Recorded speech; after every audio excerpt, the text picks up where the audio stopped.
안녕하세요. 시니어 종합TV 여러분. 오늘은 정말 반가운 소식을 가지고 왔습니다.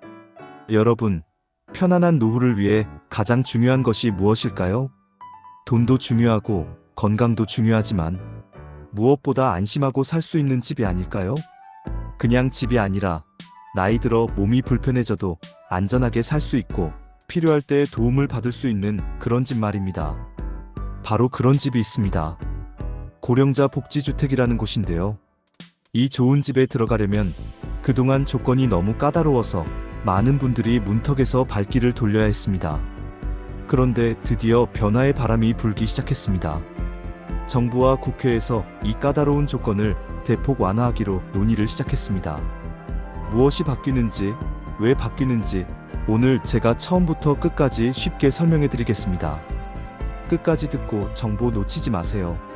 먼저 고령자 복지주택이 정확히 무엇인지부터 알아볼까요? 많은 분들이 오해하시는데요. 이건 그냥 정부가 저렴하게 지어주는 아파트가 아닙니다. 일반 공공임대주택과는 완전히 다른 개념입니다. 고령자 복지주택의 가장 큰 특징은요, 집과 복지 서비스가 하나로 합쳐져 있다는 겁니다. 좀 더 쉽게 설명해 드릴게요. 여러분이 이 주택에 입주하시면 어떤 모습일까요? 먼저 집 자체가 시니어 맞춤형입니다. 문턱이 없어서 휠체어도 쉽게 다닐 수 있고요. 화장실과 복도에는 미끄럼 방지 시설이 되어 있습니다. 곳곳에 손잡이가 설치되어 있어서 넘어질 위험이 적습니다. 각 방에는 비상벨이 달려 있어서 갑자기 몸이 안 좋을 때 버튼만 누르면 바로 도움을 받을 수 있습니다. 그런데 이게 끝이 아닙니다. 진짜 핵심은 지금부터입니다. 여러분이 사시는 아파트 바로 아래층이나 같은 단지 안에 복지관이 함께 있습니다. 이 복지관에서는 무엇을 할까요? 아침, 점심 식사 서비스를 제공합니다. 거동이 불편해서 요리하기 힘들 때 내려가서 식사를 하실 수 있습니다. 건강 상담도 받을 수 있습니다. 간호사나 사회복지사 선생님이 상주하면서 혈압도 재주고 필요한 건강관리를 도와줍니다. 물리치료도 받을 수 있습니다. 무릎이 아프거나 허리가 불편할 때 굳이 멀리 병원까지 가지 않아도 단지 내에서 치료를 받습니다. 병원 진료가 필요하면 연계도 해줍니다. 예약도 대신 잡아주고 필요하면 차량 지원도 받을 수 있습니다. 그뿐인가요? 말벗 서비스, 취미 활동, 여가 프로그램까지 외롭지 않게 건강하게 활기차게 살 수 있도록 모든 게 한 곳에 모여 있는 겁니다. 이해가 되시나요? 한마디로 정리하면 집은 안전하게, 돌봄은 바로 옆에서, 외출은 최소한으로. 이게 고령자 복지주택의 핵심 개념입니다. 요즘 말로 하면 시니어 맞춤형 원스톱 생활 공간이라고 할 수 있겠죠. 자, 그럼 이렇게 좋은 곳이면 당연히 들어가고 싶으시겠죠? 그런데 그동안 왜 들어가기가 하늘의 별 따기였을까요? 크게 두 가지 이유가 있었습니다. 첫 번째 이유는 나이 제한 때문이었습니다. 현재 법으로는요, 만 65세가 되어야만 고령자 복지주택에 입주 신청을 할 수 있습니다. 그런데 여기에 큰 모순이 있습니다. 전문가들이 뭐라고 하는지 아십니까? 사람의 몸은 60세부터 본격적으로 노화가 시작된다고 합니다. 근력이 떨어지고 균형 감각이 약해지고 만성질환이 하나둘씩 생기기 시작하는 나이가 바로 60세입니다. 그러니까 정말 돌봄이 필요한 시기는 60세부터인데 정작 복지주택에 들어갈 수 있는 나이는 65세라는 거죠. 5년이나 기다려야 한다는 겁니다. 그 5년 사이에 무슨 일이 생길까요? 혼자 사시는 분들은 낙상 사고를 당할 수도 있습니다. 제대로 식사를 못해서 영양실조에 걸릴 수도 있습니다. 우울증이나 치매 초기 증상이 나타날 수도 있습니다. 그러다가 65세가 되어서 겨우 입주할 때쯤에는 이미 몸이 많이 망가진 상태인 경우가 너무 많았습니다. 이게 첫 번째 문제였습니다. 두 번째 이유는 소득 기준 때문이었습니다. 고령자 복지주택은 원래 저소득층을 위해 만들어진 제도입니다. 그래서 소득과 재산 기준이 매우 엄격합니다. 얼마나 엄격하냐면요, 월 소득이 일정 금액을 조금이라도 넘으면 탈락입니다. 집이나 자동차 같은 재산 가치를 합쳐서 기준을 조금만 넘어도 탈락입니다. 그런데 문제는 이겁니다. 평생 성실하게 일하면서 살아오신 분들, 작은 집 한 채 마련하고 적금 좀 모아두신 분들, 이런 중산층 시니어분들이 오히려 지원을 받지 못하는 겁니다.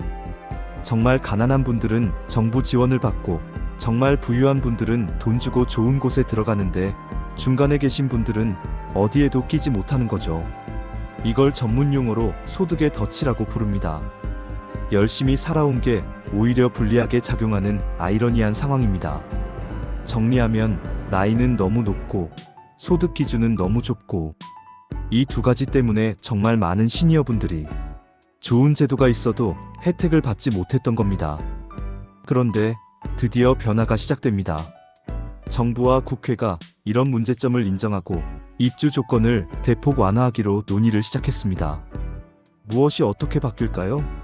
첫 번째 변화는 입주 나이를 낮추자는 겁니다. 현재 만 65세인 입주 연령 기준을 만 60세로 낮추자는 의견이 가장 유력합니다. 5년이 빨라지는 겁니다. 이게 얼마나 중요한 변화인지 아십니까? 60세면 대부분 은퇴를 막 하신 나이입니다. 아직 건강도 괜찮고 활동도 가능한 나이죠. 이때부터 복지주택에 들어가시면 미리미리 건강을 관리받으면서 노후를 안전하게 준비할 수 있습니다. 병이 깊어지기 전에 예방하고 혼자 외롭게 지내지 않고 공동체 안에서 활기차게 지내고 이게 얼마나 큰 차이를 만들까요? 의료비도 줄고 삶의 질도 높아지고 무엇보다 나는 안전하다는 심리적 안정감을 얻게 됩니다. 두 번째 변화는 소득 기준을 넓히자는 겁니다. 너무 엄격했던 소득과 재산 기준을 조금 완화해서 중산층 시니어분들도 신청할 수 있도록 문을 넓히자는 겁니다. 구체적인 숫자는 아직 논의 중이지만 방향은 분명합니다. 평생 성실하게 살아온 분들도 혜택을 받을 수 있게 하자. 작은 집 한 채 있다고, 적금 조금 있다고 배제하지 말고 노후에 경제적으로 어려움을 겪을 수 있는 분들까지 폭넓게 지원하자는 거죠. 이렇게 되면 고령자 복지주택은 더 이상 가난한 사람들만 가는 곳이 아니라 누구나 꿈꿀 수 있는 안전하고 품위 있는 노후 주거 공간으로 완전히 이미지가 바뀌게 됩니다. 그런데 여기서 궁금하신 분들도 계실 겁니다. 왜 갑자기 이런 변화가 생기는 거죠? 정부 예산은 괜찮은 건가요? 좋은 질문입니다. 이 변화는 단순히 선심성 정책이 아닙니다. 시대가 변했기 때문에 반드시 필요한 변화입니다. 어떻게 시대가 변했을까요? 첫째, 대한민국이 초고령 사회로 진입했습니다. 65세 이상 인구가 전체 인구의 20%를 넘어섰습니다. 5명 중 1명이 노인이라는 뜻입니다. 둘째, 1인 가구 노인이 폭발적으로 증가하고 있습니다. 자녀들은 다 도시로 나가고 혼자 사시는 시니어분들이 너무 많아졌습니다. 셋째, 중산층 노인 빈곤 문제가 심각합니다. 평생 성실하게 일했지만 은퇴 후 의료비, 생활비로 재산이 빠르게 소진되는 분들이 많습니다. 이런 상황에서 65세까지 기다리게 하고 중산층은 배제하고 이렇게 하면 사회 전체가 감당할 수 없는 문제가 생깁니다. 오히려 조기에 개입해서 60세부터 건강관리를 해드리고 더 많은 분들을 안전한 환경에 모시는 게 장기적으로 보면 의료비도 줄이고 사회적 비용도 줄이는 길입니다. 그래서 이번 변화는 단순히 복지 혜택을 늘리는 게 아니라 대한민국의 고령화 시대를 지혜롭게 준비하는 전략적 선택이라고 볼 수 있습니다. 자, 여러분. 오늘 제가 전해드린 내용 정리해 볼까요? 고령자 복지주택 입주 조건이 대폭 완화됩니다. 나이는 65세에서 60세로 낮아질 가능성이 큽니다. 소득 기준도 넓어져서 중산층도 신청할 수 있게 됩니다. 이 변화는 더 많은 시니어분들이 더 일찍부터 안전한 집과 통합적인 돌봄 서비스를 받으실 수 있도록 하는 시대적 전환점입니다. 다만 한 가지 꼭 말씀드리고 싶은 게 있습니다. 현재는 정부와 국회에서 구체적인 법안을 논의하는 단계입니다. 아직 최종 확정된 것은 아닙니다. 앞으로 몇 개월에 걸쳐서 세부 내용이 정해질 겁니다. 시니어 종합 TV에서는 법안이 통과되는 즉시 정확한 정보와 신청 방법을 다시 신속하게 알려드리겠습니다. 오늘도 끝까지 들어주셔서 감사합니다. 내용이 유익했다면 좋아요, 구독 꼭 부탁드려요.